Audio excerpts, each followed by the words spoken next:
네, 국회 인사청문회를 마친 임혜숙, 박준영, 노형욱 장관 후보자의 임명 절차와 관련한 여야 간 이견이 좀처럼 좁혀지지 않는 가운데 잠시 뒤에 여야 원내대표가 마주 앉습니다. 네, 박병석 국회의장 주재 첫 회동인데요. 국회 연결합니다. 박현우 기자. 네, 민주당 윤호중, 국민의힘 김기현 원내대표가 잠시 뒤인 오전 11시부터 박병석 의장실에서 머리를 맞댑니다. 앞서 지난달 나란히 새롭게 원내 지휘봉을 잡은 두 사람, 회동을 가진 적은 있지만 박병석 의장 주재로 머리를 맞대는 것은 처음인데요. 상견례성 자리로도 볼 수 있지만 국회 내 현안이 많은 만큼 오늘 회동 테이블엔 관련 주제들이 오르지 않겠느냐는 관측에 힘이 실립니다. 우선 최대 현안인 청문 정국의 해법을 둘러싼 논의가 오갈 것으로 예상됩니다. 여권 내에서 새 장관 후보자 중 일부를 낙마시키는 방안이 조심스럽게 고개를 들던 분위기 속 어제 문재인 대통령이 기자회견에서 새 장관 후보자의 발탁 취지를 강조하면서 민주당 지도부의 고심은 깊어질 수밖에 없는 상황인데요.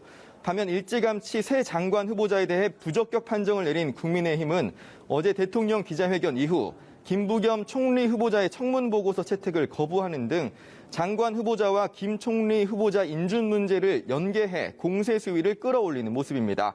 오늘 회동에선 이 밖에도 5월 임시국회 일정과 야당의 원구성 재협상 주장, 백신 국정조사 요구 등도 테이블에 오를 가능성이 있습니다. 네, 이런 상황에서 민주당에서는 송영길 대표와 재선 의원 간 간담회가 열렸고 국민의힘에서는 오늘 오후 선관위 첫 회의가 이루어지는데 이 내용도 전해주시죠. 네, 민주당 송영길 대표는 조금 전인 오전 10시부터 50명에 육박하는 당 재선 의원들과 간담회를 갖고 있습니다. 이 자리에서도 역시 새 장관 후보자의 거취 관련 문제가 테이블에 오를 것으로 예상되는데요. 이를 포함해 당 쇄신 방향 등에 대한 폭넓은 논의가 오갈 것으로 예상됩니다. 민주당에서는 대권 주자들의 행보도 본격화하는 모습입니다. 어제 이낙연 전 대표가 싱크탱크인 연대와 공생 주최 심포지엄을 개최한 데 이어 오늘은 정세균 전 총리가 여의도에서 지지 의원 모임인 광화문 포럼에 참석하며 본격 새머리의 신호탄을 쏘아 올렸습니다.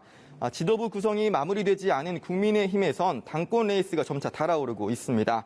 어제 주호영 전 원내대표에 이어 오늘은 당내 최다선 중 한 명인 부산 출신 조경태 의원이 잠시 뒤인 오전 11시 20분 국회에서 당대표 출마 선언을 합니다. 이런 가운데 오늘 오후에는 국민의힘 전당대회 관리를 위해 꾸려진 선거관리위원회 첫 회의가 열립니다. 선관위는 첫 회의에서 앞서 전당대회 준비위원회가 선관위로 넘긴 내달 11일쯤 전당대회를 개최하는 안 등을 확정할 것으로 보입니다. 지금까지 국회에서 연합뉴스 TV 박현우입니다.